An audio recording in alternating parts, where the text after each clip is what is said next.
With the sheer wealth of entertainment around us, we sometimes forget that fiction does not always have more entertaining and more riveting storytelling than real life.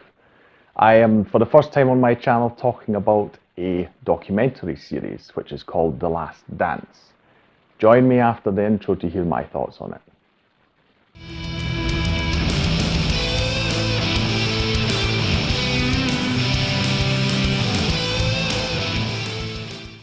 Hi, my name's Drew and welcome to another review video on Flying Wiener. As mentioned in the intro, I'm talking about The Last Dance, which is a documentary series that was broadly released worldwide on Netflix, and it centres on the story of I'll call it the dream team of the Chicago Bulls in the mid-90s.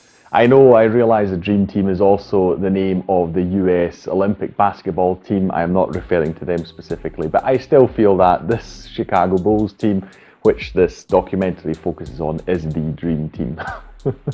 I don't know exactly how it happened back in the 90s. I remember very, very vividly when I just started out in secondary school. I developed an interest in basketball, not just me, pretty much everyone did. So the whole of Austria suddenly started playing a lot more basketball. And to this day, I must admit, I absolutely love the sport, although I keep forgetting about it. It's weird. I only ever usually play it maybe at summer camps or so, at taekwondo summer camps, when we play it as maybe a warm-up game or something of the like, just for pure fun. After watching this documentary, I've decided I'm definitely getting a basketball again. The last time I had one was when I was a teenager. I had an Orlando Magic one, which was strange because I wasn't particularly an Orlando Magic fan. I just loved the logo of them so much. And I've decided that I'll try and find maybe a basketball court in the area that is not too frequented, because I don't want to be annoying any kids who use this as their regular play pen. I don't want to be this old guy coming and sort of, taking their spot or anything. So I'll have to see if I can find a spot where I can shoot some hoops, because I really, really enjoy it. Out of all the ball games, it is by far my favourite. Everyone was collecting basketball cards. I still have my basketball cards to this day. They're in a thick folder. They're somewhere buried underneath a big pile of other stuff, I am sure, but I still have them to this day, including the wee booklet. Everyone had this. They selected one particular player and he was the main focus. For me, I don't even remember why. It was David Robinson of the San Antonio Spurs, and I think I had over 50 different types of cards just for him. And despite that, I believe pretty much everybody secretly loved the Chicago Bulls as well. It's hard not to. I mean, it was so present in pretty much every basketball discussion. Michael Jordan, Scottie Pippen, Dennis Rodman as the top three, but really everyone was such a main point of even my teenage years. So when I heard about this Netflix series, which is called The Last Dance, I was really excited.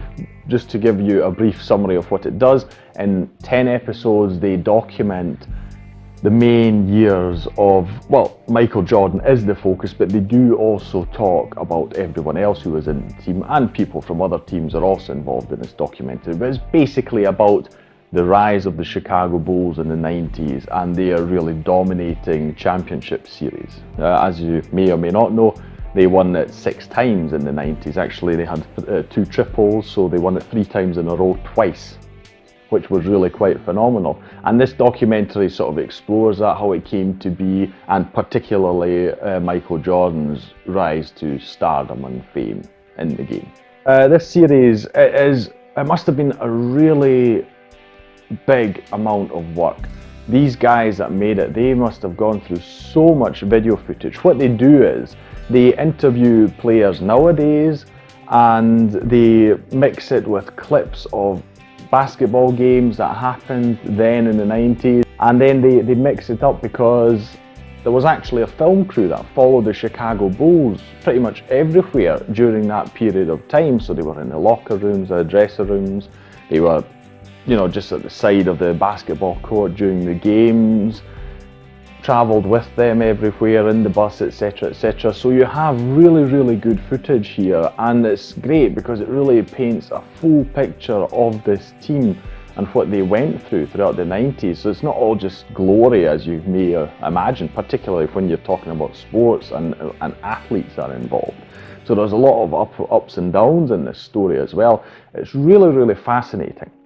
If you yourself are into sports or you have personal struggles, I feel that this is a story that you can relate with even if you're not an athlete. I'm not an athlete, but I can still relate to the struggles that they went through, and you can see just the amount of perseverance and determination that is required if you want to fulfill your goals just like Michael Jordan did. Now, I've already mentioned the various forms of footage that they have, and that is actually what makes this documentary so great, I feel, because the quality just of the images, the pictures themselves, is so high. It's funny because you see very often, or most often, when you see actual basketball being played, it's those typical images we know from the television. So these really bad quality videos of games being played, that very pixelated, etc. And it's so weird that this film crew that followed them along in the 90s, they filmed this all in really, really high definition. So you've got crisp images, and it's just so wonderful to see. And obviously the interviews that they do nowadays when they film them were of great quality as well. So this is all mixed together, but this is what makes this so special, I feel, because it makes you feel like you're really there with all these great images, being so up and close and personal with all these people that if you were into basketball, you really felt connected to during those times. And that definitely helps a lot here, because if we were just being shown just the typical basketball images that we knew from the TV back then, this would not really work so well as a documentary.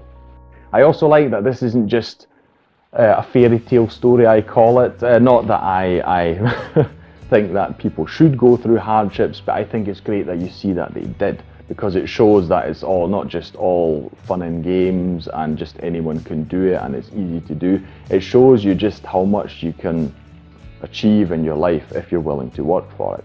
And it is also interesting to see that these characters who we idolize, because of course they are sporting heroes, that they are not always the good guys, which is a particularly interesting thing when you look at Michael Jordan. It is also discussed in the series itself that Michael Jordan had this image, and even to this day I would say he has this image of this really good guy and great athlete, of course, best basketball player of all time probably. But it's really interesting to see in this documentary that that just isn't the case. He wasn't always the good guy. Don't get me wrong, he's not a bad guy, not in any way. But they do show that he wasn't particularly nice to his comrades and that. I get that when you're playing competitive sports you need to be competitive, but I feel there's a line that you should not cross, and if you have to resort to really pressuring people a lot and calling them names and all sorts of behaviour that's like that, where you're actually more bullying them than anything else, I don't really feel that that's worth it. You know, everyone should be pulling together and trying to achieve it together, but I don't feel that's quite necessary. But again, it's very interesting to see that Michael Jordan was like this, and he is also at times confronted with this. They do this interesting thing in a documentary where sometimes when they're interviewing someone, they'll hand them a tablet and it plays a wee clip of an interview that they did with someone else talking about the person who's now holding the tablet. And it's quite interesting, you see their reactions. Obviously they're put very much on the spot, which is not always something that you want to be in if you're that person. But still, it gives you very interesting insight into their first reaction of ever hearing this, whatever's being said. And Michael Jordan as well has to deal with this, where he's being described as not being the easiest guy, and he does actually admit to this. So he does say that, but he justifies it by saying it was necessary in his eyes to pull everyone together and to actually make the team achieve their goals. And the players themselves and other people involved in the league and the teams, etc. You have owners, coaches, all these things, all these people.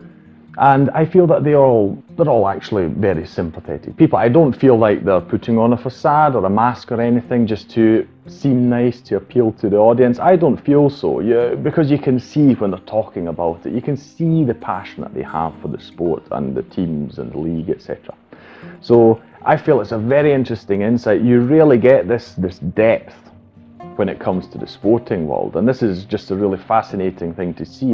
All the ups and downs that you have, they all had it. Michael Jordan himself had his ups and downs, particularly he talks, there's obviously a section in the mid-90s when he swapped to baseball, the struggles that he had there and coming back. It wasn't just, he came back and he was all of a sudden the boy wonder again. That was not the case at all, and you hear a lot of details about that. Then you have, Dennis Rodman, the bad boy, the classical bad boy. A lot is obviously talked about him as well. I never realised that he was actually with the Detroit Pistons for so long before he joined the Bulls. Admittedly, that was just before I really got interested in the game.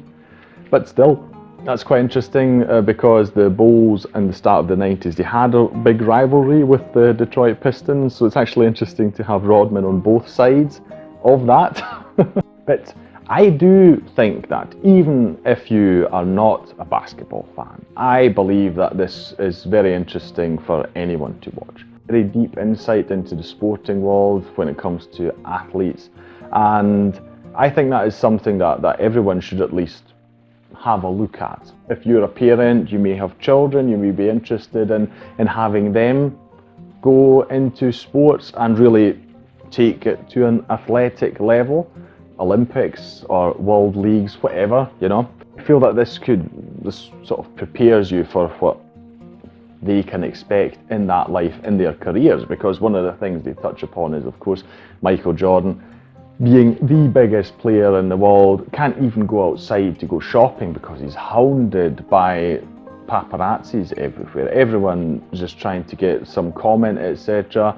And you always get these people saying, well, they deserve it and they get money, that's enough recompense for that. I don't agree with that. Just because you're doing something that is very popular does not mean that you belong to the public every minute of your day. That's just wrong in my opinion. So, while he achieved the greatest, you also can tell that he didn't always have the ability to even just enjoy the moments, those moments, because he was being followed around everywhere, being asked pretty much about you even see it in documentary, little things he's always asked about, constantly being asked if he's going to quit, if he's going to return to the league, and all these things. I mean, just the mental fortitude you need for these kind of things. Really, really fascinating, I feel. Let me know in the comments down below if you are into documentaries, if you've watched this, what you thought of it, if you're a basketball fan, if you were a basketball fan in the 90s. I must admit, after that big era of Michael Jordan, at least following the NBA really dropped off completely. Like I say, to this day, I still enjoy playing the sport, but I don't actively follow it. If you have a favourite team, let me know what that is. Like I say, back then, for me, favourite player was David Robinson, but probably the favourite team might have been the Chicago Bulls. I must admit, I can't really remember. I just know that I enjoyed basketball a lot, so I wasn't too much into rivalries, etc. I just loved watching them all. And Space Jam, of course, a film that came out back then, really, really popular with me as well when I was a kid, because it's like, these guys have been collecting their cards and then suddenly they're on the big screen and they're playing together, which is of course also great, no rivalries going on. I really, really enjoyed that a lot.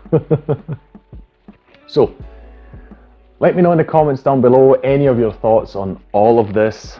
Let me know if there are other documentaries you feel I should watch. Leave a like on the video if you enjoyed it, subscribe to the channel for more.